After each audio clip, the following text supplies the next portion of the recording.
Welcome back to another action-packed episode of Comic Confidential, the podcast that talks about comic books, TV shows, movies, and Troy, this week we're talking about The Simpsons with the boys from the Four Finger Discount. This might be the most action-packed episode of all time. Look, mate, we had a lot of fun. We did. A lot of fun. I haven't had that much fun recording an episode since... The first one we did when we were really drunk. Wow. And it took us 8 hours. Yeah, that was ridiculous. That's crazy.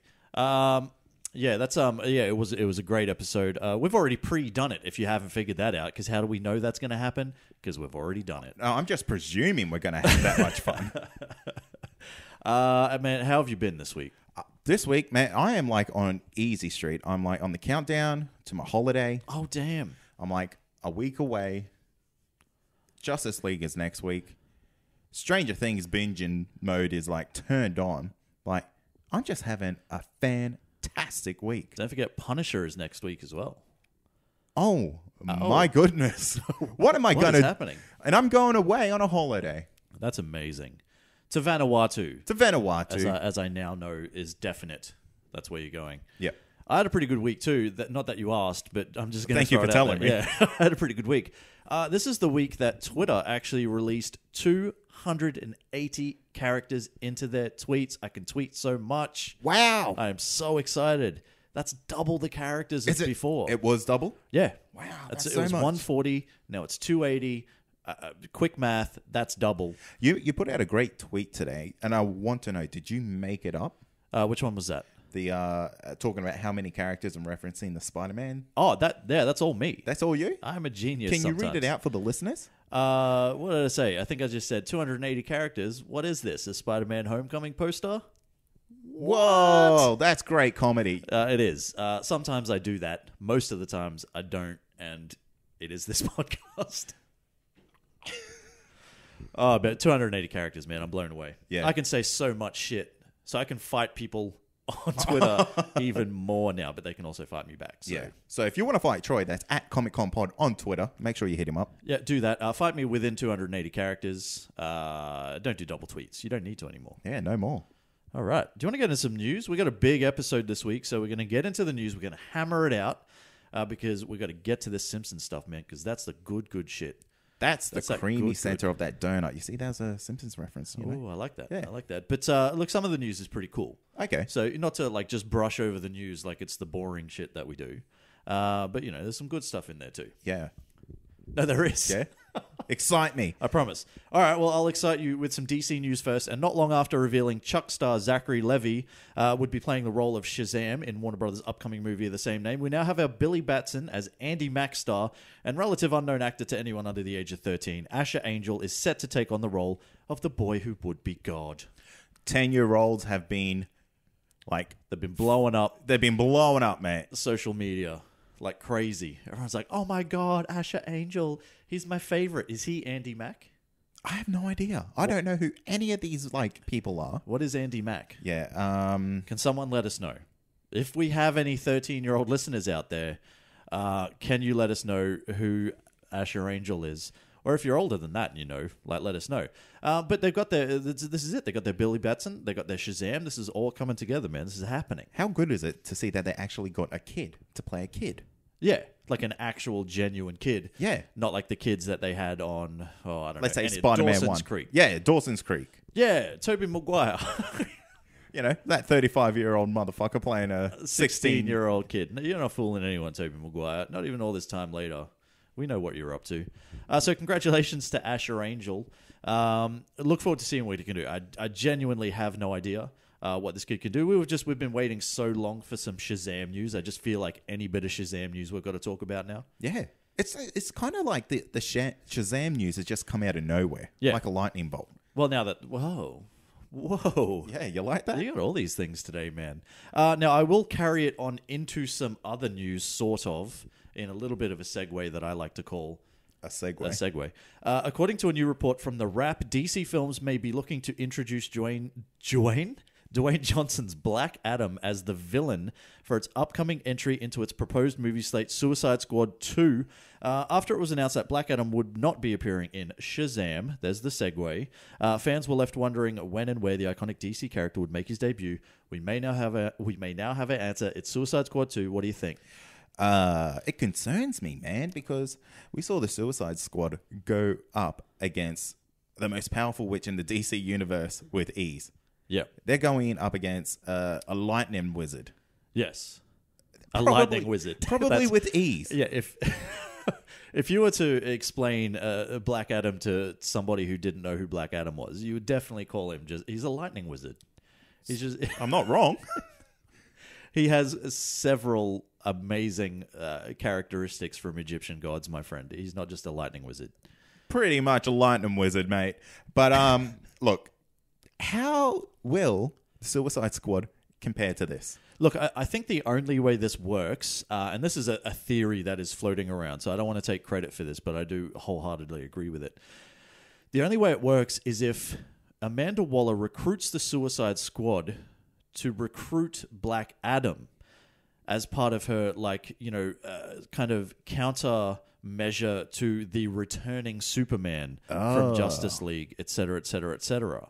So she realizes that, now that, there are bigger and badder threats in Steppenwolf and potentially Darkseid and all that sort of stuff. She's heard about this guy. She needs him. She wants him on her team. She's going to get the Suicide Squad to go on a recruitment drive to pick him up. That's the only way it works, because if they're trying to battle the dude, they're going to get fucked up. Yeah, they're going to die. For sure. A chick with a bat. Come on, man.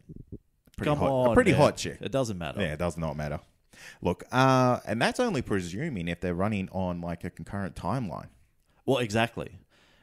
So my biggest fear for this is they try to just pit the Suicide Squad up against Dwayne Johnson's Black Adam. And I don't know if this is we've been hearing about The Rock's Black Adam for 362 years now.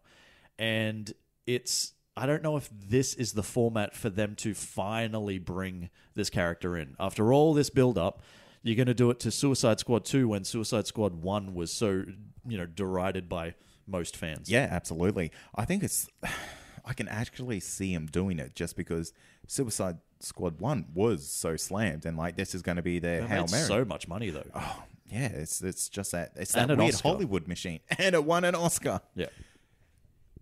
What do you do? I'm concerned. Yeah, look, we haven't been the biggest proponents of The Rock as Black Adam or The Rock in anything other than WWE SummerSlam, maybe, That's right. or something, I don't know, wrestling things. But, I am interested to see how they finally do bring him. I just really...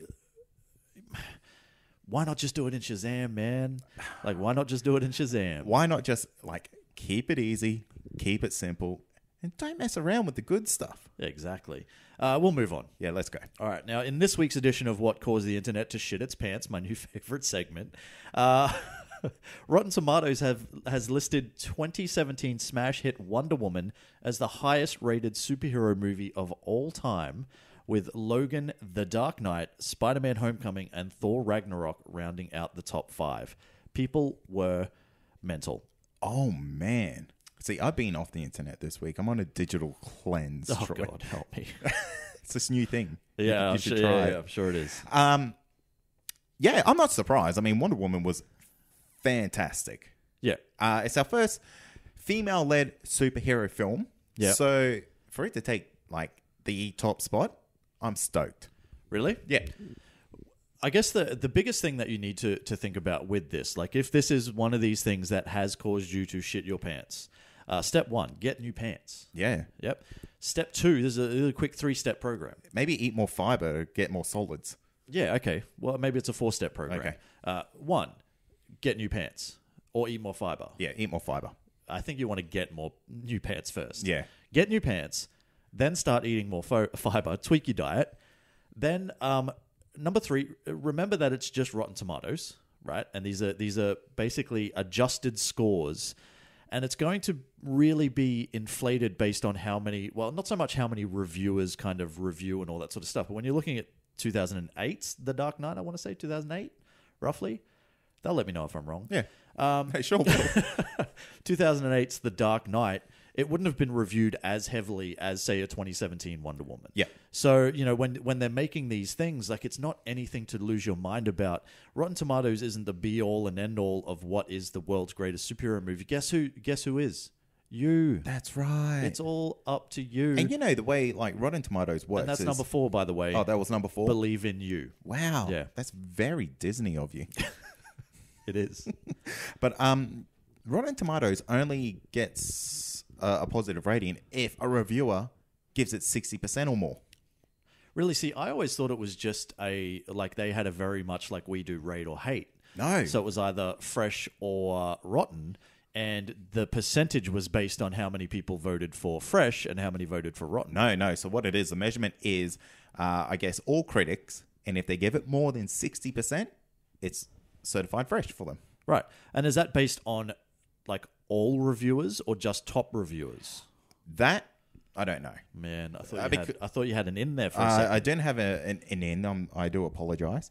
But I do know that it only has to get 60% to be a positive score. Okay, excellent. And look, Wonder Woman is an absolutely fantastic movie. It was like one of my favorites of the year. Does it deserve to be the highest rated superhero movie of all time? Who cares? Yeah. It doesn't matter. Do you think it is? Because that's what's important. And that's kind of what I'm getting at. Let's move on. Let's move into some Marvel stuff now. Let's do it. According to a new report, 21st Century Fox is looking to sell the majority of its assets to the Walt Disney Company. Now, what this basically means is that Fox would focus solely on its sport and news distribution, while movie and TV control would move to Disney. This would allow the entertainment giant to have the content to compete with Netflix, but most importantly for us, it'd see the Fantastic Four and X-Men franchises back where they belong with Marvel Studios. Talks have stalled. Now, that doesn't mean that talks are over. That just means people are going back and, there's an offer on the table. Do we want this? What's happening? How many extra zeros do we need to add to this contract to make it happen? Look, time will tell, basically. Definitely. Time will 100% tell how this is going to go.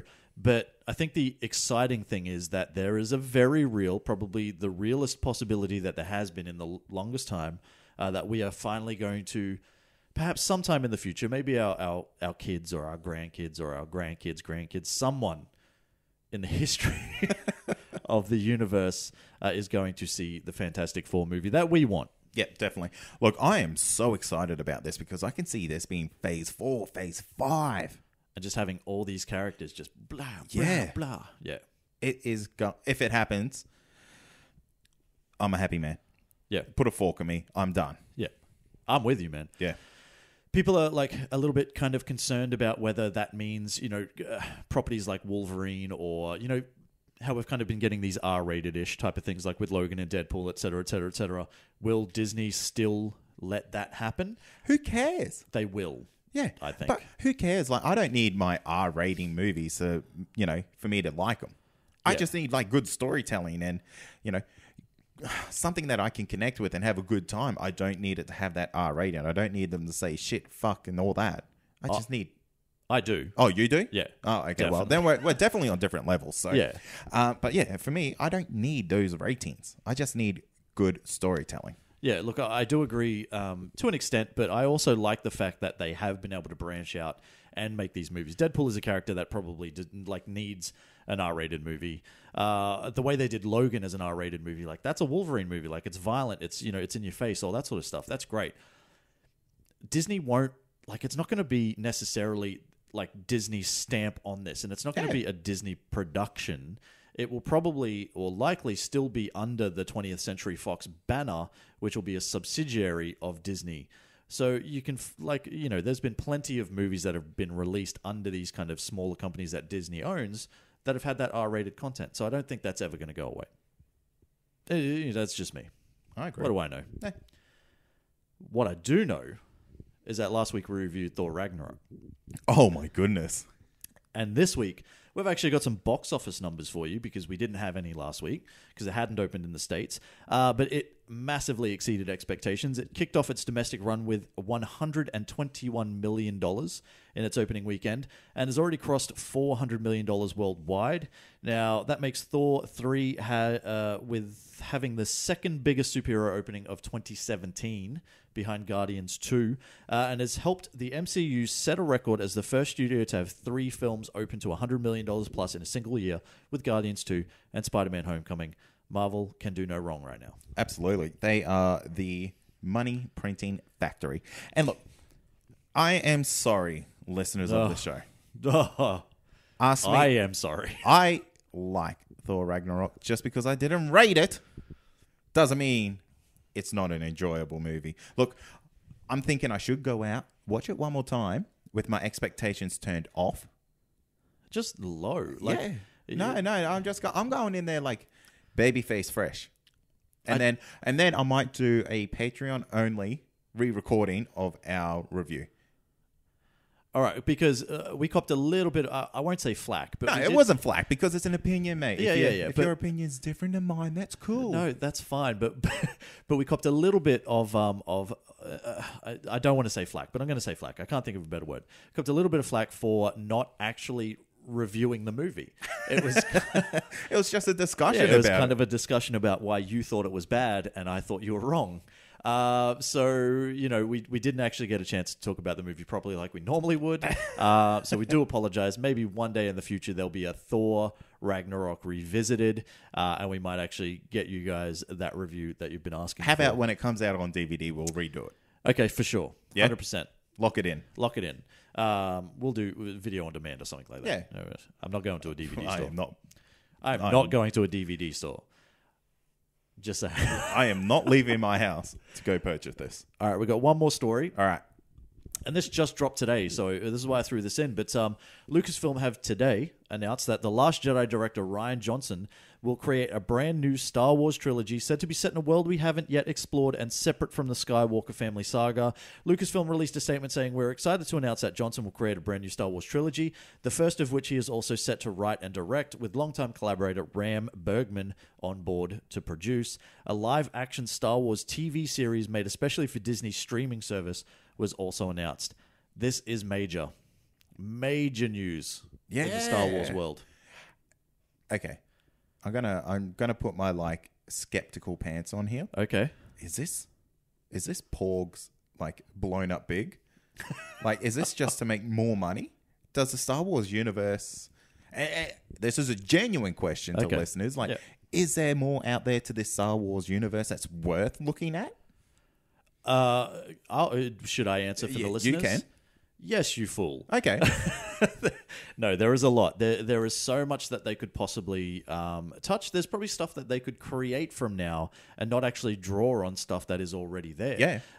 But is there other evil empires out there? Oh man, you can go back to the old Republic days. You can do this, that, or the other. There's plenty that you could actually cover off. You got to remember, there's books, there's this, there's that. There's so much stuff that is actually part of Star Wars canon. But it also gets retconned a lot.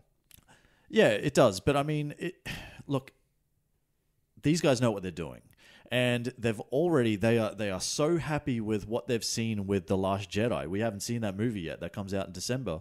But they are so happy with what they've seen with The Last Jedi that Lucasfilm have gone, you, Rian Johnson, you, the man who made Looper, can create a whole new trilogy, and they believe in him enough to let him do that, which I think is amazing. And this is coming from Lucasfilm. Obviously, they're going to have a large kind of footprint in it, in involvement, I guess. As you would expect. Yeah, so you've got to trust them. Yeah, absolutely. 40 years, they've rarely let us down. And is anyone really going to complain about more Star Wars? Exactly. No. What I'm excited about is a live-action TV series. If you didn't have me signed up to the Disney streaming service before... Oh, you got me now. You've got me now. That's what I'm excited about. That's going to be cool. How about the whole talk about Marvel moving over to this Disney streaming service, and a lot of people up in arms that they're thinking we're going to be losing our Daredevils, our Jessica Jones, our Luke Cage, and who can forget the immortal Iron Fist? Everyone. Fucking me. Look, yeah, it's one of those things, man. I mean, Disney want the content to compete with Netflix, and Netflix is the biggest streaming service right now. Netflix has some competition in Amazon, et cetera, et cetera, et cetera. But this is going to be the one that is going to be able to push them to their limits because they have the rights to just about everything in the world now. And, you know, now they're already looking at teaming up with Lucasfilm and creating original content. Star Wars stuff, which fans have been clamoring for, like a live-action series for the longest time, for their streaming service. So regardless of whether Marvel does cross over to Disney, just get that streaming service. Oh, I will. Mate, and you know what? With them taking control of those series, potentially, because there's still contracts that say it is with Netflix until X amount of time. And that, you know, there's every chance that it could get renewed to stay with Netflix. But imagine if they all come back to Disney, that world can actually be connected rather than talking about the guy with the shield, the big green guy. Yeah, for sure. Whether they would bother doing that, though, I don't know if they would really change it that much to have it connected, but I mean, sure, they could, 100%. So why not? Disney, you do you, girlfriend. All right, so this week we're lucky enough to be joined by a couple of lads that really don't need an introduction, but I'm going to introduce them anyway. It's Mitch and Dando from Australia's biggest and sexiest Simpsons podcast, Four Finger Discount. Lads, thank you so much for being here to talk with us all about The Simpsons. How are you both? Big and sexy. The sexiest. How are you guys? You can see us and you're still saying the sexiest? Oh, yeah, for sure. I'll stand by that. It only reinforced it, really. I was going to say, the intro was pre-written, and I did see you hastily make notes once we turned the webcam on. So how is it? Where are you guys based? What's happening down there? We are based in Geelong, aren't we, Mitchell? We are based in Geelong, and we had one of those rare, nice Victorian days today where it never got too hot, and then when the sea change sort of came in, it never got too cold. Often in, like, you get like this beautiful little golden period of 15, 20 minutes where it's genuinely pleasant. But what normally happens is it's 36, 37 degrees, stinking hot, and then instead of like a sea breeze, you get this gale force wind straight off the Antarctic that brings it back down to about 12 degrees, and you go to sleep under 3 doonas and, you know, wearing a onesie. That actually sounds magic. Yeah. We're used to kind of 36 straight. 100% humidity. It's just 24 amazing. hours a day. Used to Huntsman's in your room as well, apparently. Yeah, there's it is right there. I can see it just under the printer. Staring into your soul with all 8 beady eyes. And I'm going to be watching it this whole thing because if it comes anywhere near me, we're going to have the old Ned Flanders squeal happening. I was going to say, just make sure you keep Bible phrases at the ready to be able to defeat it. So, being from Geelong, you surely are Cat supporters, right? One of us is. Oh, who Makes is sense, doesn't it? Yeah, it does make sense. He bangs for Hawthorn. Can you believe it? Wow. Gross. I'm getting hung up on the fact that someone from Cairns referenced an AFL what's going team on of there? any variety. I wish I should go get my jerseys on, actually. Who do you support? Geelong. Really? Oh, really? Yes. Oh, high five. True Yeah. strife. There you go, mate. That's great. And in the other sort of oval ball code, who's your league team? That is the Storm. Oh, really? Are you from Victoria? You're completely south of the border. Brilliant. No, not at all. All from Cairns. Just Got a good taste in sport teams. yeah, that's right. And you know, the Melbourne team is mostly full of Queensland players anyway. So, do you want to give us out your address? Like, where do we direct the lynch mob in town to find you? you'll find that in the show notes. I promise. Okay, excellent. Hang on, it just occurred to me, we haven't actually said who's who for your fans. So the voice that you're listening to right now is Mitch. Yeah, thank you. Yes, and I am Dando. There we go. Excellent. All right. Hey, so why don't you guys tell us a little bit about your show and how it all came to be? Okay, so I started off doing a YouTube show where I was reviewing, I think it was season 26, 27 episodes, and that went down like a lead balloon because no one's really interested in hearing reviews on those episodes. And then I felt, none of my friends liked The Simpsons, and I had no one to do a podcast with because you can't do a podcast by yourself. It'd just be boring to listen to, and I'm boring to listen to at the best of times. So then I went out to dinner just miraculously one night with Nicola, and Nicola was friends with this girl named Ash, who I'd known from my past ages ago. We were friends. And then she met this guy, Mitch, and she moved up to Queensland with him, and I never saw Ash ever again. But then they came back down to Geelong, and I got to meet this Mitch guy, and Ash just said, "Hey, here's my husband. He likes The Simpsons. Go." And I That's pretty much it. She locked us in a room together. closed the door, turned on the TV, and said, "Go become friends." Yeah, right. So it's kind of like that awkward thing when you have two, I guess, female friends, and they're trying to introduce the partners to be friends together. It wasn't an awkward thing, or you just kind of hit it off? I just mentioned that I wanted to do a Simpsons podcast, and Mitch just wanted to do anything creatively. You wanted to do a podcast. You wanted to do a podcast, wasn't it? I wanted to do a podcast. I'd always been interested in radio as a medium, and podcasting is obviously a much more accessible way to be able to get into it, and then you've got a lot more creative control over what you do and don't say, which helps. Definitely. So, that was, I mean, I did love The Simpsons growing up. Dando's probably a bit more of a fan of it than I am and knows more about it than I do, but I'd have said yes to almost any topic, I think, but I was very happy that we landed on this one. We didn't think it was going to go as well as it has. We just wanted to start something, see how it turned out. And like we've said to people in the past, our first episode had 13 downloads, and now we have over 130,000 followers on Facebook. It's just, we don't know. It's crazy. That's insane. It's genuinely surprising because because we're not Because very we listen good. to the show.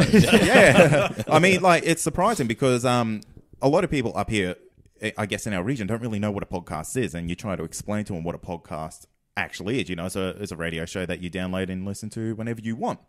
A lot of people can't really get their heads around that.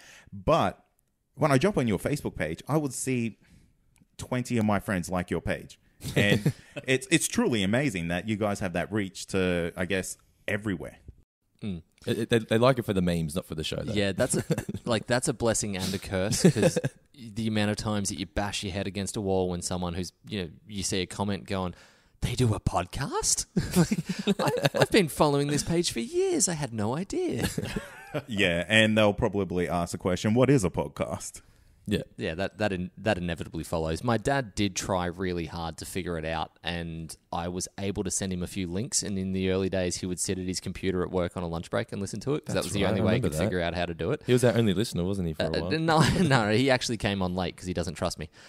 He was like, "Let's see if you're going to stick around with this, and then I'll come on board after 6 months or so." But he dropped off just as quickly. The first season, we had the same 6 people writing in. Remember? Yeah, pretty much. And one of them was your stalker. Yeah.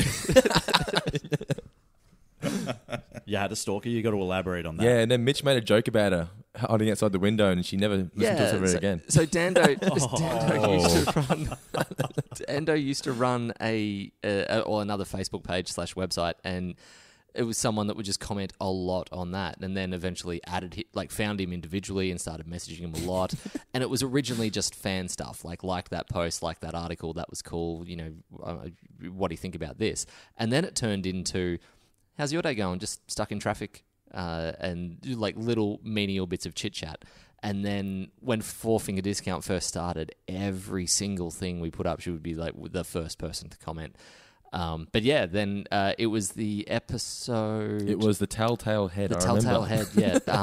Bart cutting off the head of Jebediah Springfield, which was the first one that we'd recorded at my place, and the first one that I drank while recording. So I got a bit ambitious, and pretty much called her out on it. We got a big spiel about how she was so disappointed in us.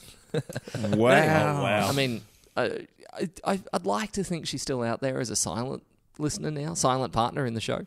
We won't name her, though. Maybe she's like a secret Patreon supporter. You never know. She could be using a nom de plume. Hey, that's worth looking at. Hopefully. Sorry. So, who came up with the name? I came up with that because that was the same name I was using for my web series for YouTube.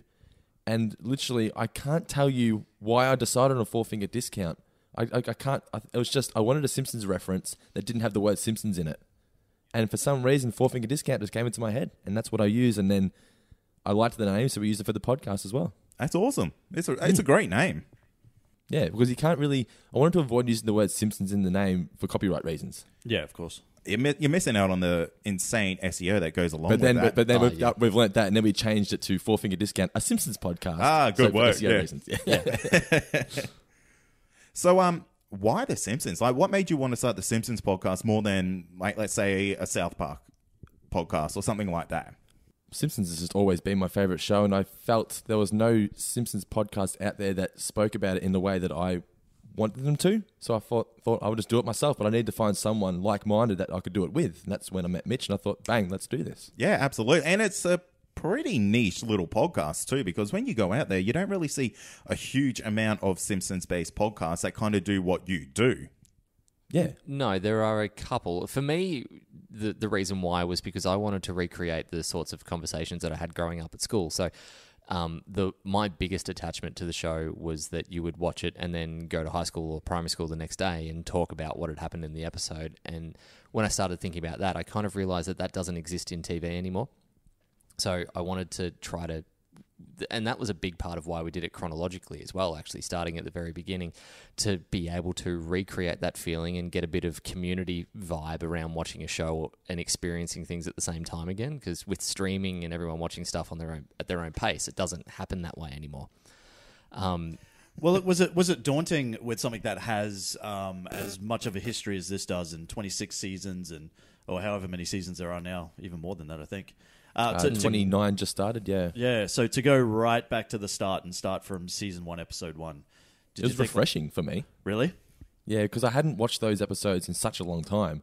And when you go back and actually critique them, I didn't realize just how great they were. Because I hadn't watched them since I was a little kid. So going back as an adult and watching them, I realized just how amazing they were for their first season.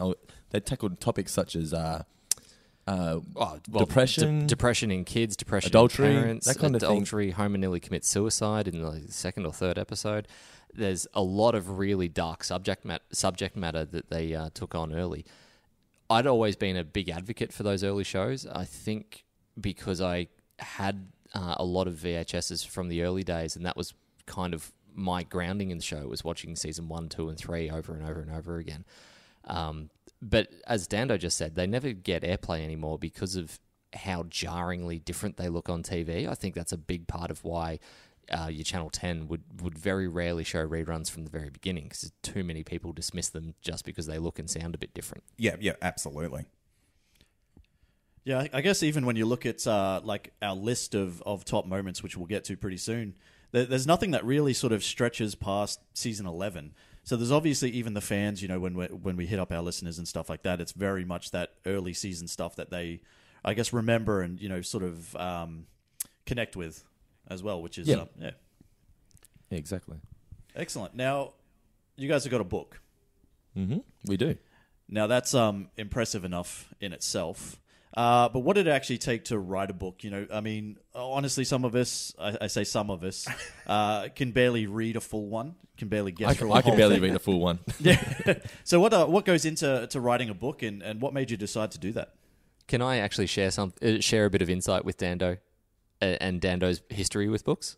I don't want to embarrass you. No, I don't get embarrassed by anything. I don't care. We were kicking around some ideas of what we could do on Patreon, other top 10 lists, and I was like, well, we're trying to do everything about the book. It only just launched 10 or 11 days ago as we speak. So I was like, well, why don't we do top 10 books? And I'll do my five favorite books, and you do your 5 favorite books. And I kind of got a blank look and went, I might not be much help to you on that. I realized it's because all the ones that I've read are all wrestling based. So, but as for what it took, I mean, well, we didn't actually approach them; they approached us. Yeah, so that's how it all came about. A shitload of it took a shitload of luck early that one of the fans that listened to the show happened to work for Penguin Random House in the London office.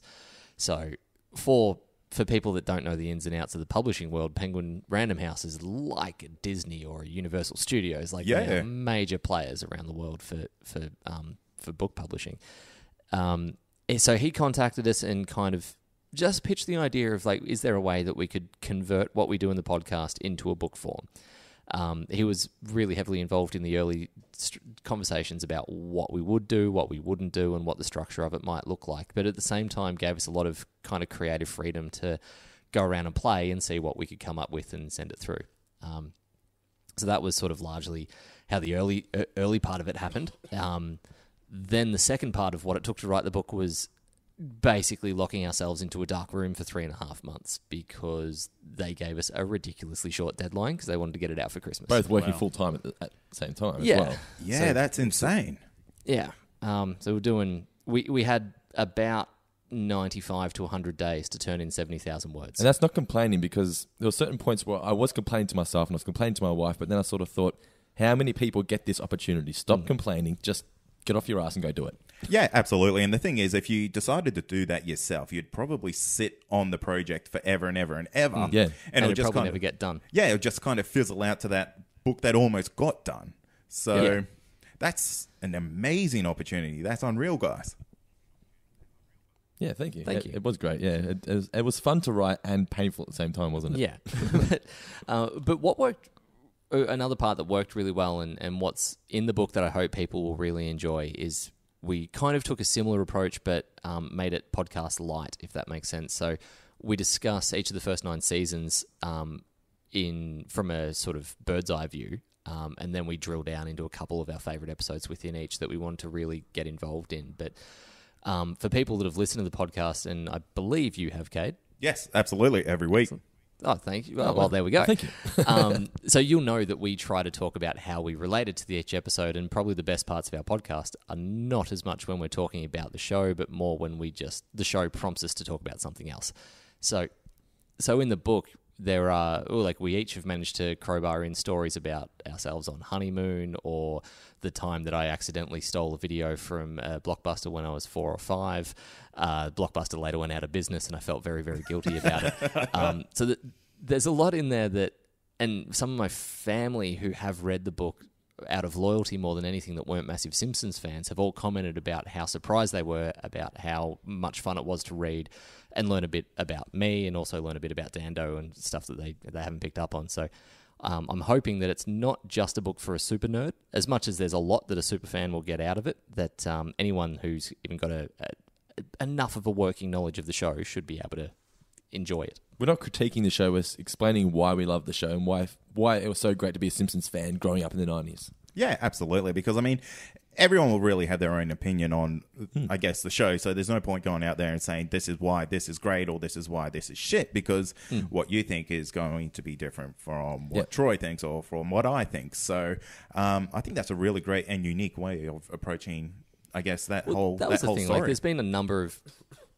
There's been a number of Simpsons books written, and you mentioned before how there's a small number, but there are a few Simpsons podcasts out there as well. But this was the way that we could bring a unique spin on it, that it wasn't a book that's just recapping episodes and giving you trivia. It's not a book that's just about behind the scenes stuff. It's trying to humanize the show a little bit, and also write a bit of a love letter towards it. It's a very romantic look at TV and watching TV in the 90s.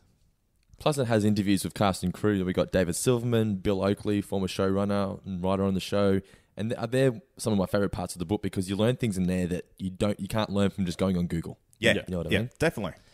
Now, can I ask? You guys have brought us on, obviously, because you'd recently run through. What was it? What is the greatest cartoon of all time, or what is the greatest TV show of all time? What were you? We did both. We did greatest animated series, and then we flipped it back and did greatest TV show, live action. Cool. And which one live action, out of curiosity? Because if it's not The Wire, I'm ending the interview right now. Oh no, mine was The Wire. His was The Wire. Mine was Breaking Bad. Okay. So one of us both got there. fine choices. Why the Simpsons for you guys? Not wanting to make you recover or retread over ground that you might have already done for your listeners, but I'm curious. Well, no, we kind of skipped The Simpsons a fair bit just because we're throwing the Hail Mary of trying to get you guys on here to kind of save that good content for this. But the Simpsons is really kind of like a timeless show when you think about it, because if we popped out some kids tomorrow, they're going to love the same episodes that we loved 20 years ago.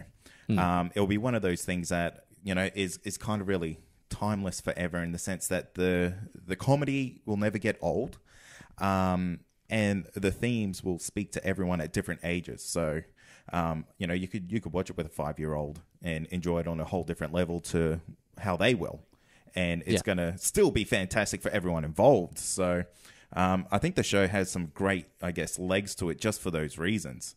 It's just not a paper thin type of show.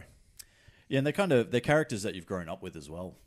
So, where kids these days, they've got their Family Guys and their American Dads and the Rick and Mortys of the and world, Mortys and all that sort of stuff.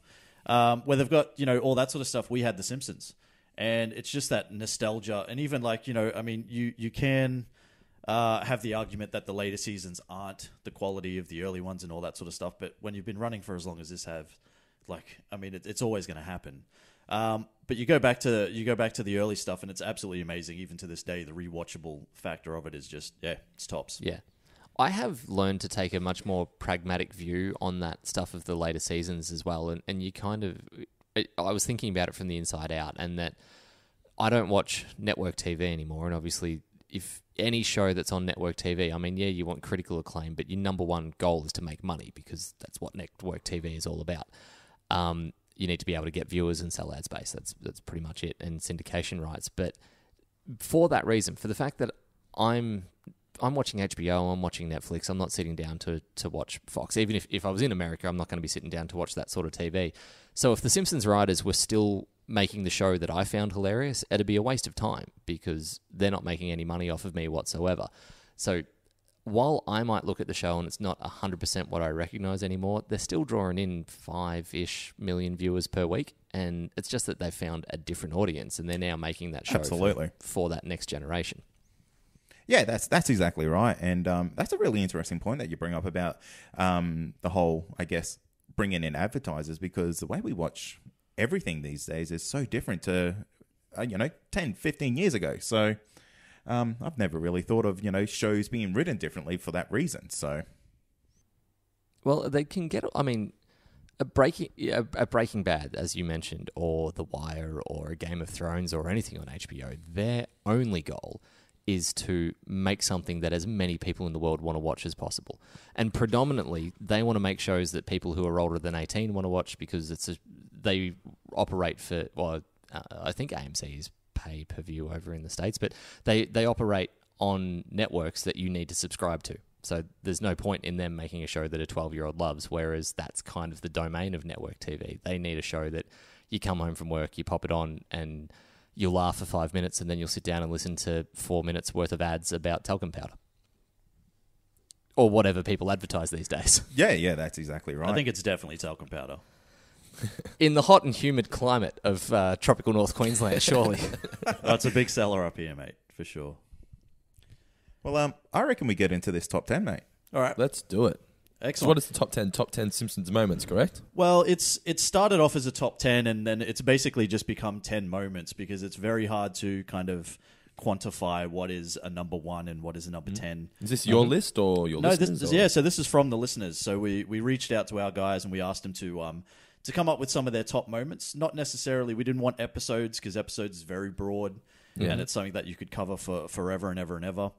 So we did specific moments of an episode. Mm-hmm. So for reference, we've got the episode, the season and the episode, and the title and everything written down. But basically, all we thought we'd do is we'd just go through, starting from the top, going down to the bottom, and just talk about them, and you guys can elaborate on them with your skill set, et cetera, et cetera. Yeah, because I think this is going to be a bit of a nostalgia ride for me, because I can see some things on this list that I might not remember, but I think as we talk about it, I'm going to remember them as we go. So yeah. And I want you to kick it off with this first one, Troy, because this one I'm drawing a blank. Okay, all right. We're going to kick it off with Happy Birthday, Lisa. What? Which is It's like the the same one biggest I'm thing. looking Yeah. Which is one When of the Michael biggest Jackson things. when Michael Jackson comes, man. Okay, now it's clear as day. See, this is why we got the experts in, mate. Yeah, so this is when Homer Bart puts his red cap into the wash with Homer's white shirts, and they come out pink. And I think Mr. Burns thinks he's some kind of crazy troublemaking anarchist type of Yeah, People should forget about that part of the episode as well. There's a beautiful shot of all of the employees sort of marching into the power plant, and it's like, rows and rows upon people, maybe 15 wide, and just as deep as it can possibly be, or with this trudging, like, chunch, chunch, chunch, chunch, monotonous walk through, and then Homer standing out clear as day, being the only person wearing pink in a sea of white. It is a really... I mean, this is actually one example of The Simpsons and how comedy changes over the time, that in the early 90s, a man wearing a pink shirt was as outrageous as it would come, particularly to work in that sort of masculine environment. Yeah, definitely. But yeah, and then obviously, so he becomes committed, where he befriends Michael Jackson / Leon Kompowski. Yeah. Now, it wasn't truly Michael Jackson that was featured in this, because I remember, and this was back when I was in primary school, surely. That, you never really knew if this was Michael Jackson in this episode. And, of course, I'll never go back and check it out because, that's yesteryear for me. That's research, and I have to go and do something. That's not what I'm about. So, It was Michael Jackson, but he didn't do the singing. right. Yeah, he wasn't allowed to for contract reasons, so he had an impersonator named Kip Lemon. Was that his name? Kip Lemon, yeah. He came in and he used the name John J. Smith rather than Michael Jackson because he didn't want... He said it's because he wanted to pull a joke on his friends and family, but they say it's for contract reasons. He wasn't really supposed to do it or something. Right. So Notorious prankster, Michael Jackson. the best prank Yeah, ever. but the moment you got here is where Bart and Michael sing to Lisa. That's the moment, correct? Yeah. That's the moment. Yeah, so it's the guy Kip does do a bang on Michael Jackson impression when he's singing. Like if you closed your ears and opened your eyes, you would seriously or the other way around, however that works. But no, it really does sound like Michael, and the song is one of those beautiful moments that can be extracted from an episode and just enjoyed for what it is, which are few and far between in any cartoon. That you could legitimately play this at girls' birthdays and they'll go over the moon for it. If you've got 2 syllables in their name, you're in. You're done. That's it.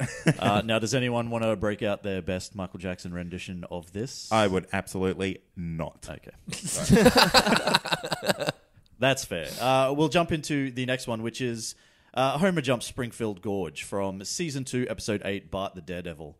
The fall and then the subsequent climb out with the ambulance and then the re-fall back into the gorge. That ambulance hitting the tree is incredible.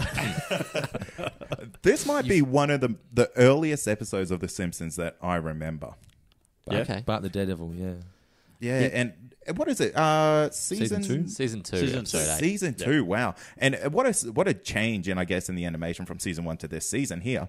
And this was just a really iconic kind of scene in that you'll never forget this. Anyone who's seen this will know instantly what we're talking about. The constant falling down, hitting the little twig, the tiniest twig on the biggest fall is just ludicrous when you think of it now.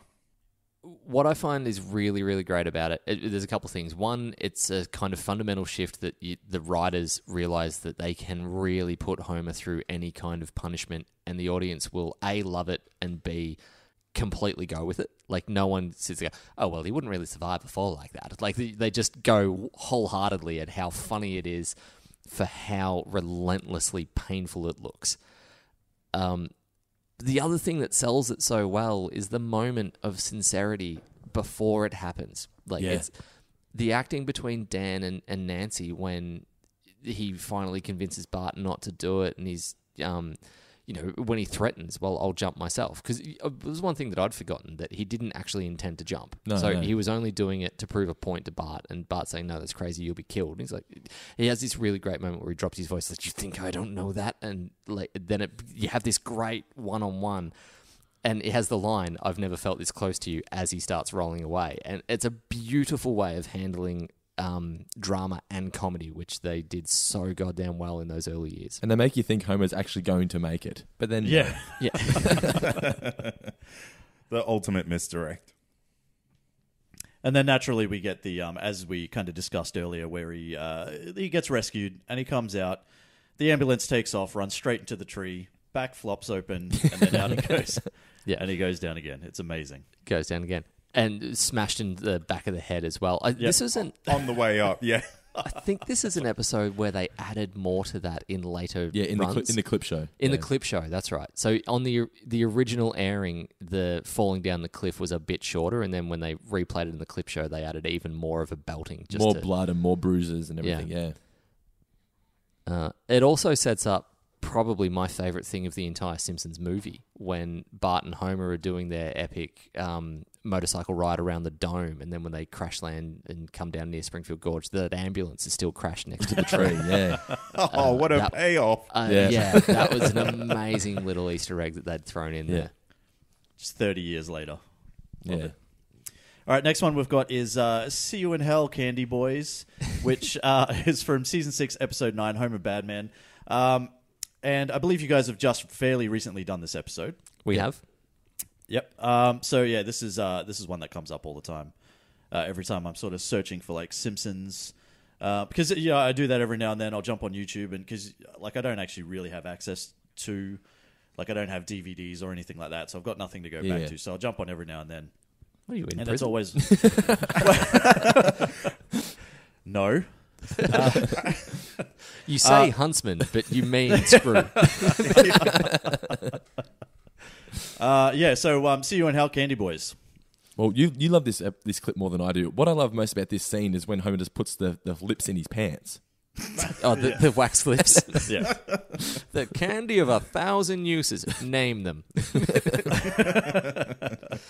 I do really like this because this has all of my favorite elements of Homer. It's got the ridiculously man-child Homer where he's just so excited about food and candy and regresses to being like a little 4-year-old. It's got the aggressive Homer in that he wants what he wants and he's going to take it and he's going to break rules to get it, like with these but then the blatant lying, like with Professor Frink's insanely the candy's so sour it needs to be kept in a gravitational field, and then hey, where's the candy? Oh, I don't know. But then when he does make his break for it, like there's the desperation in his voice with "Run, Marge, save the booty." Save the booty. but then you get badass beefy Homer, like he fly kicks a vending machine to get the can of soda, and then MacGyver tears the pop rocks off with his teeth. Like he's showing some applied learning and application here, which I enjoy. Whenever Homer has a genuinely clever moment in the sun, I'm really all for that. like the beer baron. Yeah, the beer baron, when he to come up with that level of beer delivery system actually takes quite a bit of knowledge. I prefer Homer to have some degree of intelligence about him rather than just the real, almost like Max Power version of Homer, like as in the TV, like the show within the show that they did. The SpaghettiOs kind of Homer is not my favorite, but this it's just such an epic line. See you in hell, candy boys. And just the massive explosion that follows this Yeah, is yeah, absolutely ludicrous. It's amazing. Well, let's move on to the next one because this one's actually a crossover. It's a favorite of mine here because I'm a massive X-Files fan, in case you don't know, and this is the Homer meets Mulder and Scully from season 8, episode 10, the Springfield Files. Well, from an avid X-Files fan, do you feel this was a great crossover? Did they do it justice, the X-Files? Yeah, I think so. Especially at the end when we have Mulder kind of just standing in this field saying, the truth is still out there. It's it just pays homage so perfectly to the X-Files because Mulder is almost like this.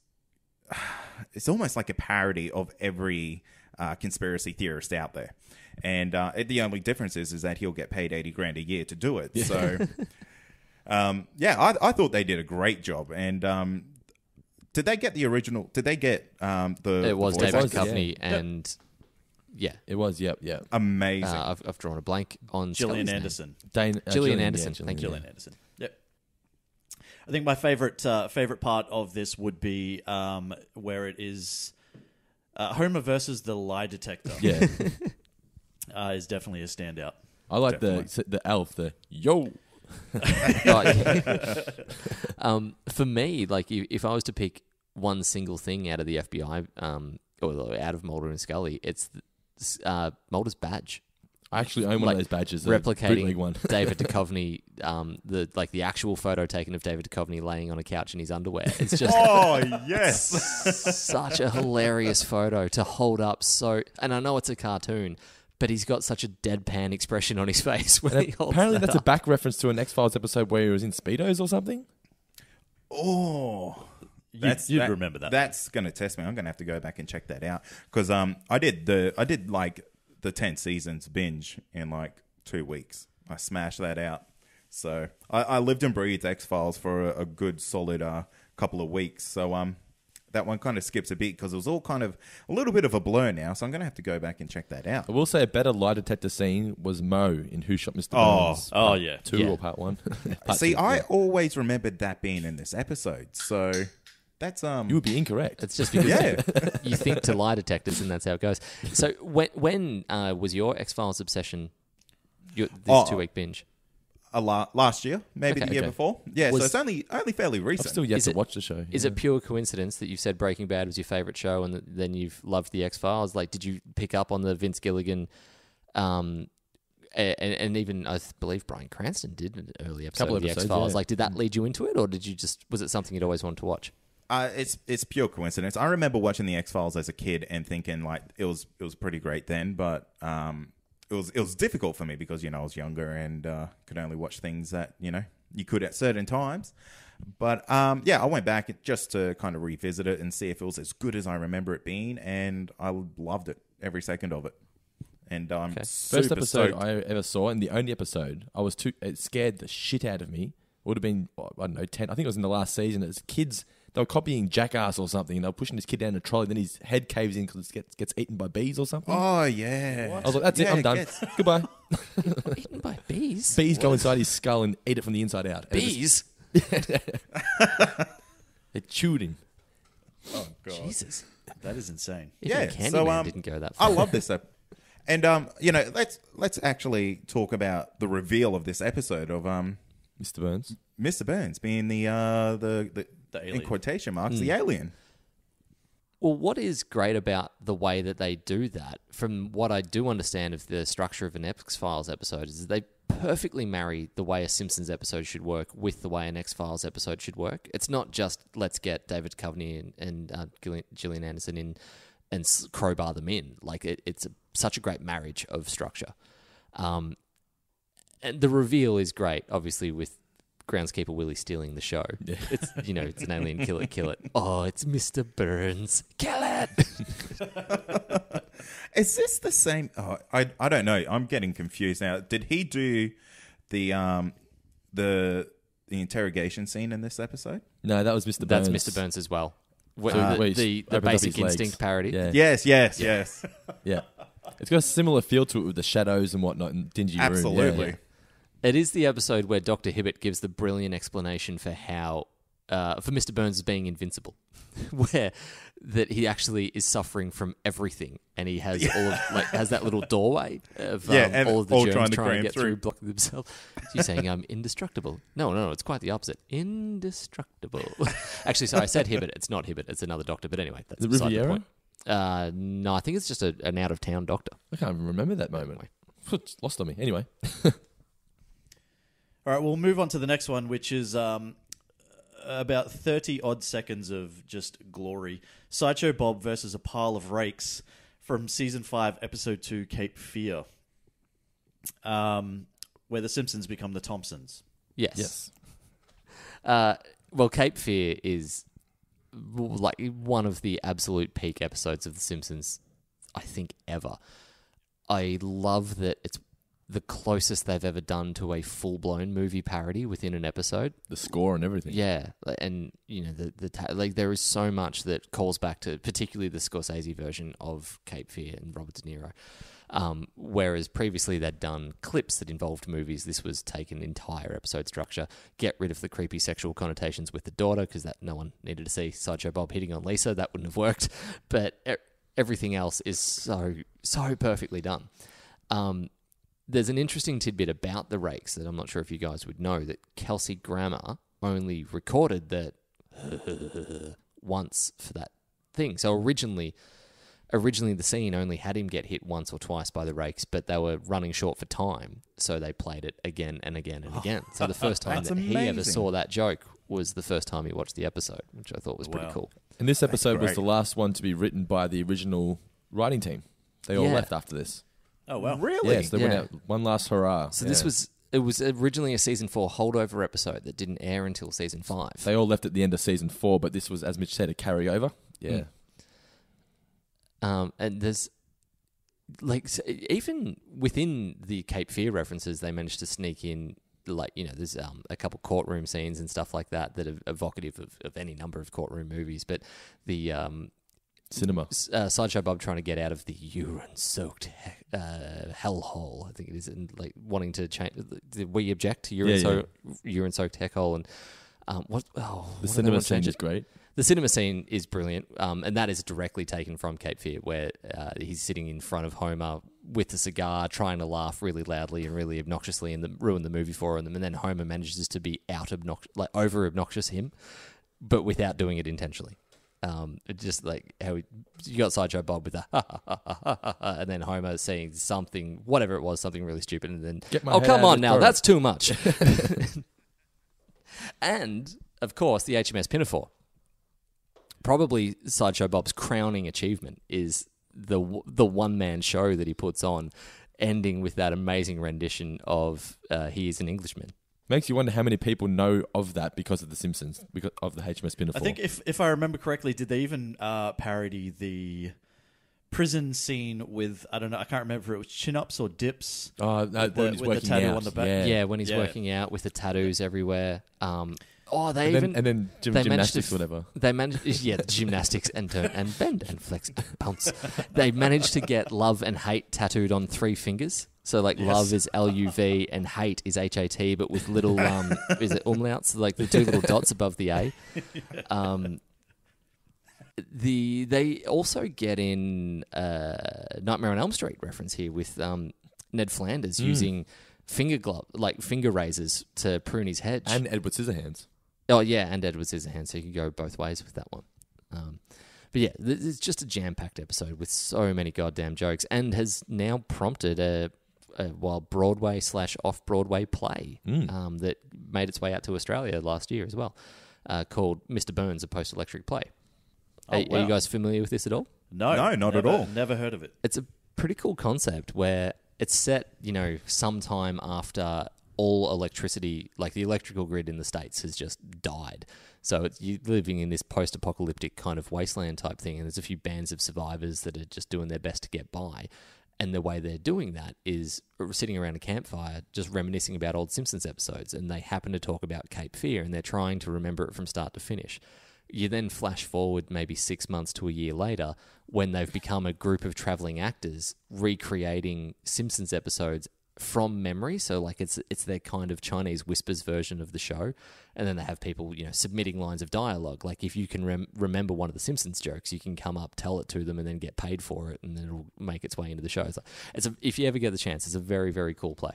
It's one of the episodes, Cape Fear, actually. I think it's one of 3 episodes in our book where we dedicate an entire chapter to. So I think it was Cape Fear, Marge versus the Monorail, and Bart versus Australia. Yeah. The 3 big ones? Pretty much. They were the big 3 where we, rather than just do a straight-up review, it's pretty much us. It's almost a verbatim conversation that goes for quite some time about everything that's as good as it is. What's the next one we got there, Troy? The next one is from Season 4, Episode 9, Mr. Plow. This old girl's as sturdy as a mountain goat, and the Mr. Plow ad. The second ad, I think, the actual Homer Simpson one, not the crazy... Old Man Winter. Yeah. What about Barney's ad? Yeah. That could make it in there. Who did he get to direct his first ad that was just completely bizarro? I feel like... It's the guy that invented those annoying radio commercials where 2 people are just talking back and forth as if they're having a conversation. Which leads to a swift punch in the face. That happens all the time.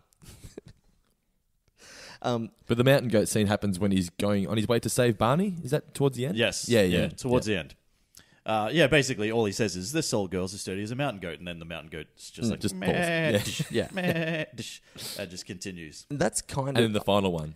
I mean, in a way, that's a throwback to the Springfield Gorge for clip. sure. But what's clever about this is it's done off camera. So rather than... Which says a lot about... the way an animal, maybe? Yeah, I was going to say, it says a lot about the respect that we hold Homer Simpson in, that we're fine to watch him fall and get hurt, but, if they did that with an animal, then people would be up in arms and draw the line about it being over the top. But as far as the ads go, I actually think that Homer's ad is quite charming. If I was watching... I'm assuming you guys would have... or I don't know, in Cairns, do you get Win and the local versions of 9 and 7, or do you have... Yeah. Yeah, so you would have these sorts of ads all the time for Jim's Tractors or whatever it might be. Just the bloke around the corner that's doing his best to stay afloat, and had absolutely. Had Jessica, the 19-year-old intern from the local TV station, give him a call and tell him why he needs to be on TV, and then they rock up with a camcorder and no script, and then they leave 45 minutes later with an ad. Yeah. It's That's basically pretty much all our TV. every ad up this way, to tell you the truth. Excellent. What's next? Do you want to? Sorry, have you got more? Oh, no. No, that's all good, man. That'll do. Excellent. Sunk the boot into your entire into your town enough on that. That's fine. Okay, well, that's actually kind of fitting for this next one because it's the Monorail song. Written by Conan O'Brien. Yes, I only found this out just recently, actually. There's actually, if you go on YouTube, you can watch him singing it live with the cast of The Simpsons. It's fantastic. Really? Yeah. Did a live performance of it about 2 years ago, I think. Yeah, it was some. Oh, it was like it was sort of big celebration event where they all got together, and I feel like he did it under sufferance. To be fair, he didn't look like he was enjoying himself that it was much. like, Did he? how long is this song going to haunt me for? Well, he says that to this day he can't go an interview without being asked about his time on The Simpsons. Oh, you're joking? Yeah, it's just people always want to know about the monorail episode. But he actually wrote two more. He wrote the Homer Goes to College, and he wrote the one where Laura Powers moves in next door and Bart falls in love with her, New Kid on the Block. Right. Yeah. And then, I mean, contributed so much outside of that as well. Like in general, for a guy that was only on the show for a season or a little bit over a season. Was it over a season? A season and a half, I'd say. Yeah. I mean, he's an impact that just is you'd put him up there with your Matt Groenings and David Silvermans of the world for guys that had left a massive footprint on the way the show works. Well, the monorail episode completely changed the show. It proved to them that they can get away with anything. And it completely changed newspaper online comment sections whenever any town decides that they're going to investigate a monorail or build a monorail or close a monorail or anything to do with a monorail. The song itself, I mean, it's just absolute perfection. It's one of the best songs that they've ever come up with, and that's saying something because they've got as many as they do. My favourite moment in all of it is... I think it's because his voice is so messed up that I really like whenever Chief Wiggum can it's Wiggum as well, come in with a bit of tune and like the ring came off my pudding can. It's just like the fact that he's got a pudding can at the town meeting is just glossed over, but it's amazing. And then Landley's prepared for it. Like it's just like ultimate salesman. Oh, absolutely. And a little throwaway line in this episode that will kind of please our listeners is the Batman reference. Yes. He's not Batman. Yeah, so Homer's, in the ill-fated monorail, cruising around town, going faster and faster. And, of course, there's a scientist there that can help him. Batman? And constantly asks, is it Batman? No, it's a scientist. No. Batman's a scientist. It is pretty brilliant. Hoping against hope that it will be Batman and then sticking up for Batman's credentials. I love that we shouldn't have stopped for that haircut. And another super geek reference is Leonard Nimoy. Yeah. Now, this is the point where, because previous to this episode, anything that wasn't possible in the real world, Matt Groening would completely shut it down. Anything that happened on the show had to be realistic. Well, with some exceptions. Homer falling down the gorge and that sort of thing. But that's why they made him look bleeding and very whatnot. hurt. Yeah, that's true. But Conan pitched at the meeting they had in the lodge or whatever, where they used to all go, the crew, and he said, I want to make Leonard Nimoy disappear at the end. And they said, there's no way Matt's going to agree to it. Just don't even bother. He pitched it and Groening thought, yeah, that's fine. And his reasoning was that in the Star Trek universe, that's possible. But after that point, they thought, well, all right, let's just go for it. We can do whatever we want now. If Matt's okay with Leonard Nimoy disappearing, then we can do whatever we want. Then he'll be okay with an escalator to nowhere. Which is my favourite soft ending to an episode. Yeah. Just as the credits roll. Oh, that's great. Next we have Stupid Sexy Flanders from Season 11, Episode 10, Little Big Mum. Flanders in the skin-tight... what do you call that stuff? We don't have snow here. I'm going to go on the record here and just ask the question. Who's sexier, Ned Flanders or Willie? Or Willie. Have you seen Ned in the shower? Definitely Flanders. The extended blur scene. I remember seeing that scene when I was a child and I was like, what the fuck? Look, I'm going to put it out there that Willie has some easy access abilities with his normal choice of clothing, and I think that says that counts for something that might get you over the line. The red hair counts against, but Willie's more attractive because he can beat people I up. like that Willie can get shit done around the house. Yeah. Like, I feel, you don't necessarily... I don't think you'd have to write off an afternoon for a lovemaking session with Willie. It would be 5 minutes, in and out, you're done, and then back to the yard. Yeah, definitely. Whereas Flanders, I feel like... 10 minutes of crying to They'd begin be, with. yeah, they'd be crying. They'd be cuddling and stroking of the hair afterwards, and then like you'd have to hear about Maud. And it's just there's so much baggage. Rod and Todd busting in on you halfway through. I just want to know, are we talking about regular Willie or greased up Willie? Well, I think this is when Ned is at his sexiest in the skin-tight red lycra. Okay. So I think we do have to pitch him up against Willie or greased up. I like to think that Willie is like an action, like a G.I. Joe, that you buy Willie and he comes with a hot grease action. Like,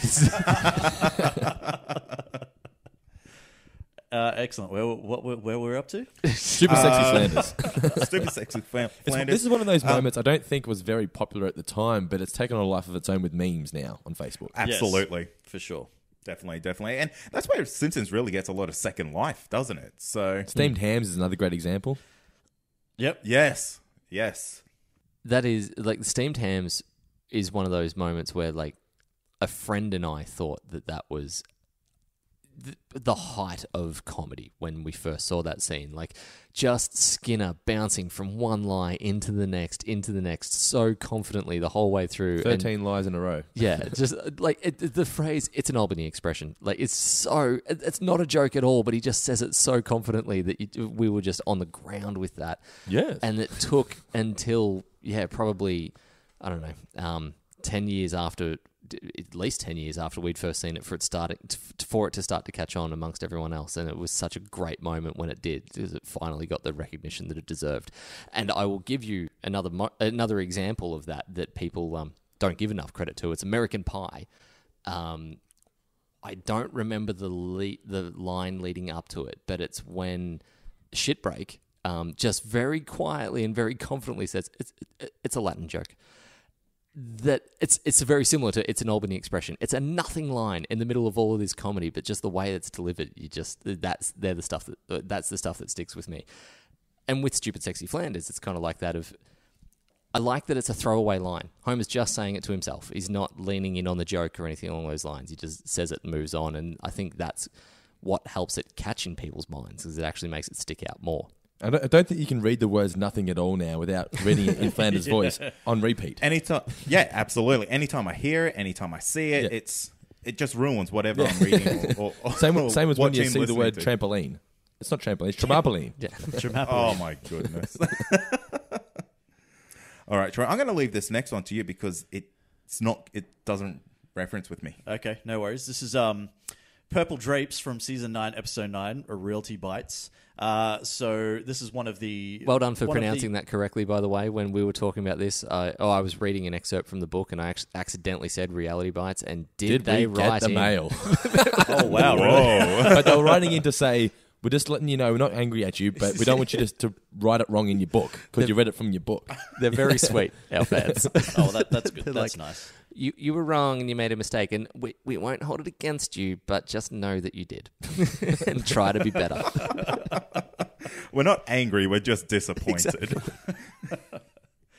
This is one of the few times you get to hear Ned Flanders' amazing scream. It's in the murder house. The Flanders are about to Yes. purchase the murder house from Marge, who is a realtor. Yeah, so this is one of the few... Like, we always get Homer trialing different jobs, and in this episode we get Marge trialing a new job, which outside of the time she worked at the power plant and the pretzels, like it's very few and far between that she gets out of her own little world in the house, and it leads her to become a not particularly good real estate agent because she has too hard a time She's too nice. differentiating between, as Hutz puts it, the truth and the truth. This wasn't the first time we heard Flanders' girlish scream. So this is the purple drape scene, but in the episode Bard of Darkness, is it Bard of Darkness? Bard of Darkness, where he thinks that Flanders has killed Maud, and he says, "But I thought I heard a woman scream," and they said, "We found the plant or whatever it is." And he's Yes. yeah. That's where we first see the girly scream. Yeah. But this is, it's the same scream, and it's over his excitement about the purple drapes within the murder house. All my life I've wanted purple drapes. And it's part of a great little sequence of Marge really freaking out that they're all being killed. Yeah. So here's the scream. Rod and Todd are playing or I think when it gets announced, like when she says that there was a murder here, that they start playing Murder on the Floor or something like that. Yeah. Oh, yeah. On the corpse or whatever, yeah. It's also an episode, Cade, you might remember it for Little Bandit. Homer buying Snake's car as a subplot to this. Oh, no, yes. Little Bandit. Premium, man. Yeah. And we get the end, like a literal crashing of the two plots where they drive it into the murder house mid-fight and then completely destroy the joint after Marge has finally made her sale. Like she's finally had a success, and then it all gets It's a very ripped away from her. sitcom setup, isn't it?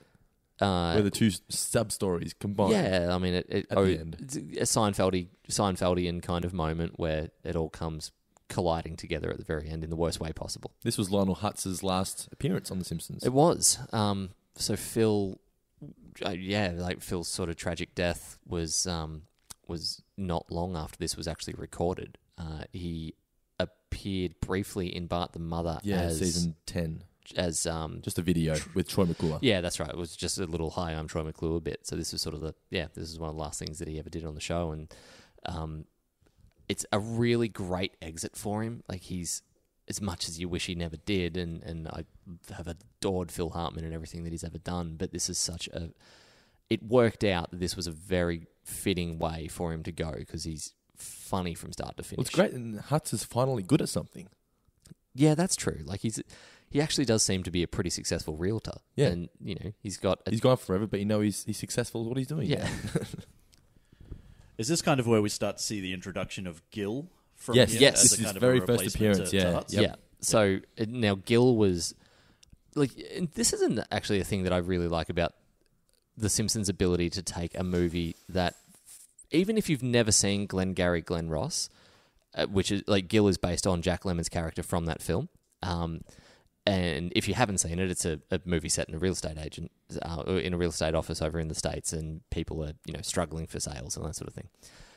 But you don't need to see that for the character of Gil to work. If you have seen it, it takes it to a whole new level. But so many of the parodies and references that The Simpsons have ever done work both ways, which is when they're at their peak, they're so good. And then Gil went on to, have a life of his own. I can't imagine they ever thought that he would become as brilliant as a flailing salesman as he was. Well, let's head to the final one, and it's our first real adventure into, I guess, the Halloween specials, and that's going to be the Shining. Don't say Shining Yes. again. From Treehouse of Horror 5. That is correct. This is, I would say, the most popular Treehouse of Horror segment of all time. This is the one that gets I would quoted the agree. most. Yep. Well, not only segment, but episode in general. Yeah, it's the best Treehouse of Horror. This of all. has the Shining, Nightmare Cafeteria, and the toaster time. The toaster, that's right. I forget what that's actually called now off the top of my head. Shit, time something. But when Homer travels through time. So it has like the groundskeeper Willie constantly getting an axe in the back. Like it's got the arc, yeah. So much about it is really, really good. It's just a great parody of The Shining in general. Yeah, it is. Like the opening shots, and this is the film nerd in me that gets excited about this, that they do such a great job of recreating Stanley Kubrick's beautiful sort of sweeping camera movement over the woods as the car is driving up. And even the opening title, how they have that like smash Monday and they're driving up, and then I think Grandpa? They forget Grandpa. Like, oh no, is it like first the doors? Did you lock the doors? Don't. Tuesday. What about Grandpa? Nothing. Dad, what about Grandpa? And then just keeps driving. We left Grandpa at the gas station. You get the great... I think any good Halloween episode needs Mr. Burns being evil and have his little callous... Like, tell you what, if I come back and the family's slaughtered, I owe you a Coke. A lot of people remember it for when Homer goes crazy. For me, and Mitch is in the same vote, I think it's been played too much for me to enjoy it. I feel it's just a bit, I think I've seen it far too many times now. Yep. I think kind of that beat to death. As a fan of The Shining, there are more subtle payoffs that are in there. Yep. That are probably better parodies. David Letterman.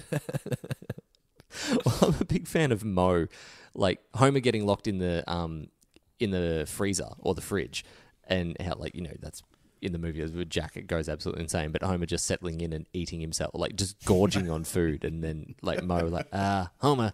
Me and a couple of the ghosts are getting a little worried that this plan's not coming together. Excellent. Now, before we finish up, are there any kind of honourable mentions, I guess, for you guys that we didn't cross over on the trampoline list? scene is one of my favorites of all time. Just Yep. oh no, you don't! That trampoline is mine. I think The Simpsons coming to Australia is like just a whole great scene in that. Give him the boot. I'm going to take this straight to the Prime Minister. There's nothing wrong with the Mr. Prime bidet, is there? Minister. Tobias. That's a fantastic episode. $900 dues. Yes. Oh yeah. They do such a great job at parodying Australia. It's just so extreme that it's just amazing. Oh, absolutely. I really like. I mean, anyone that hasn't watched the first few seasons of The Simpsons needs to do themselves a favor and go back and listen to the way they wrote for Mr. Burns. Like, he is so... It's almost impossible to quote because you need... you need dictionaries that don't exist anymore, but they literally used to use a specific old-timey kind of insult dictionary. So whenever they were writing for Burns, they would call back to words that hadn't been used since the 1900s. They always wanted to make him feel impossibly old, or he'd make references to having seen... there's one episode where the one where Homer has illegal cable and there's a big fight, and it's just a throwaway comment, but he talks about Homer versus the Eighth Commandment. Homer versus the Eighth Commandment. But Burns references some boxer that He was a bare knuckles brawler from 1908 or something along those lines. It says like he was the last person that I saw. So I love any time Burns is there, but to be more specific, Strawberry, go out there and hit me a home run. Sure thing, Skip. Crack. Yep. I told him to do that. You love You Only Move Twice, Hank Scorpio as well. Hank Hank Scorpio, That's of a course, great is episode. brilliant. Mostly But improv. I'll tell you, a Albert Brooks character that I like even more is, even though he's in there shorter, is Cowboy Bob. RV Bob. So he is from The Call of the Simpsons, where they go out in the RV and they get lost in the woods. And, seventh episode? really Sixth early, one of the really first iconic episodes. Like it gets played in the clip shows where Homer's like, "Now I'm going to go rustle up some dinner," and then ends up flinging the squirrel miles away. Before that, he goes to an RV dealership, and there's a moment where he's sitting down. He wants to buy like this amazing TV, and it's the first time Albert Brooks ever appeared on the show. He talks about how it's got GPS satellite positioning. It has its own, I think he says it has its own GPS. It has its own satellite, Mr. Simpson. Something like 4 deep fryers inside there. And then when he's actually applying for it, he sits down on the computer. They go through finance, and he's like, "Okay, everything looks fine here. We're just going to get your credit score." And then this big, like, flashing red alarm goes off, and Homer gives it "Is that a good alarm?" It's like, "No, Mr. Simpson, that's a bad alarm. That alarm says sell this guy a car and you go out of business. That's what the alarm means." 3 episodes I recommend if you're going to go back to season 1 and watch Bart the Genius. I think it's the second episode of all time, and it could put it in season 3 and it would fit. It's an amazing episode, Bart the Genius.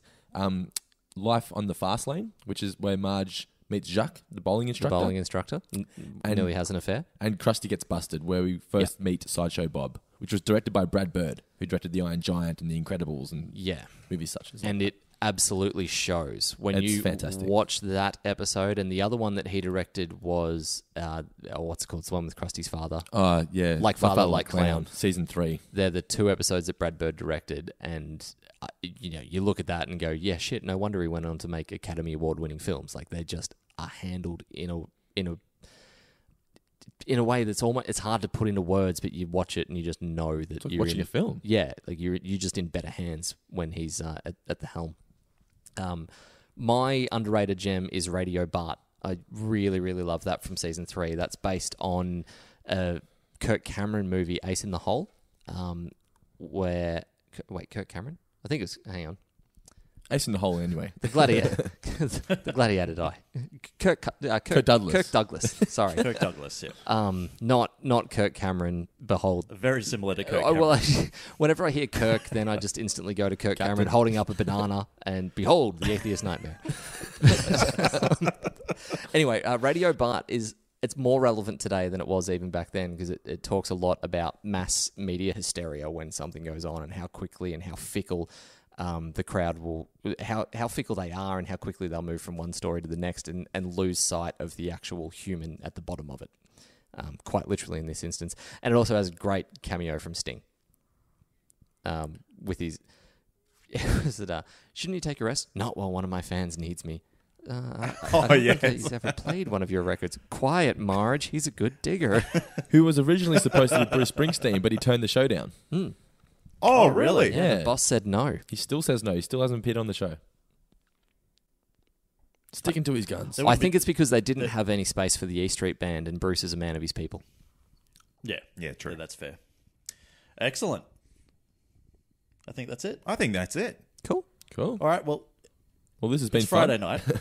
Yeah. It's always fun It's talking Friday about the night. Simpsons.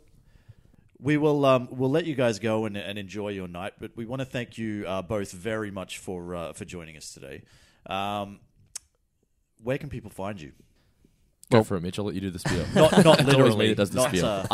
I normally leave things off, but we do have a website. Now, do we have .com.au or is it Yes, just so .com? it's fourfingerdiscount.com.au, or you can just go to fourfingerdiscount.podbean.com. Yeah. You can find us there. You can subscribe to the podcast, or you can like us on Facebook, facebook.com/fourfingerdiscount. Don't take over. I ask you one Oh, question. okay.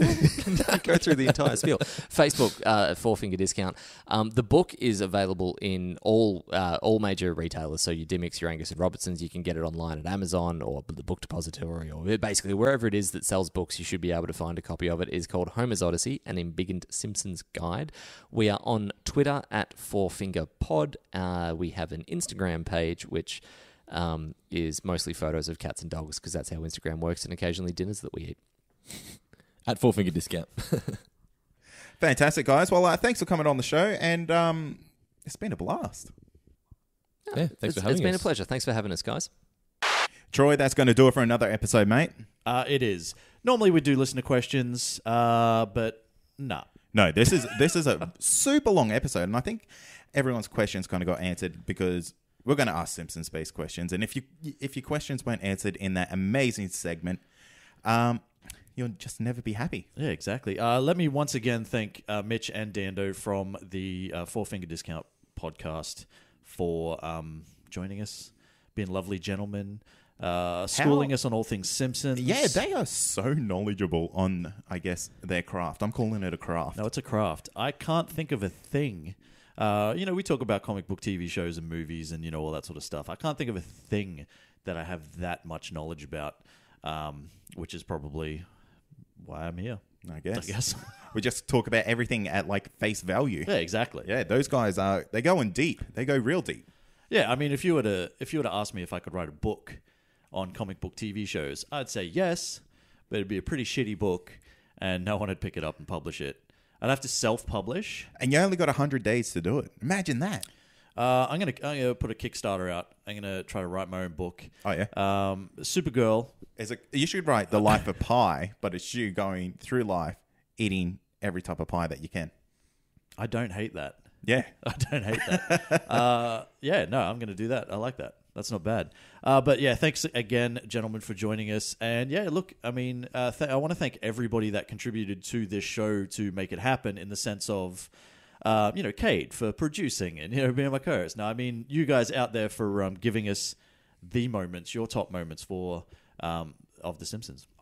You guys had 29-ish years to choose from. How we got it down to 10 is beyond me. It's insane. Yeah.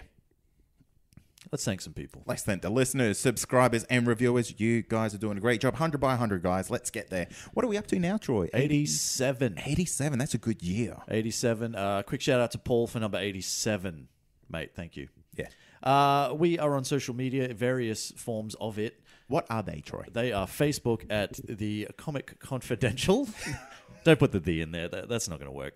Just Facebook, Comic Confidential, search that. There's the Comic Confidential listener community. Search that, and you can jump in and join a whole bunch of people talking about nerd stuff. Yeah. Yep. Man, it's been on fire lately. Has been on the fire. kids would say it's been lit AF lately. Yeah. I feel like that's like the 30-year-old men that would say that, thinking that that's what the kids would say. Kids, Yeah. what would you say? Let me know. Someone out there, let us know. Someone young and cool, let us know. We are also on Instagram and Twitter. That's at ComicConPod.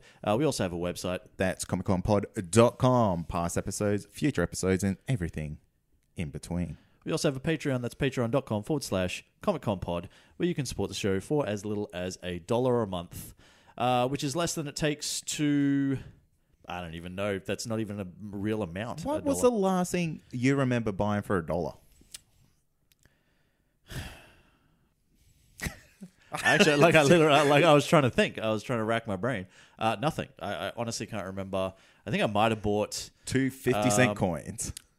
Yeah, I bought 2 50-cent coins. I asked for change for $1. Yeah.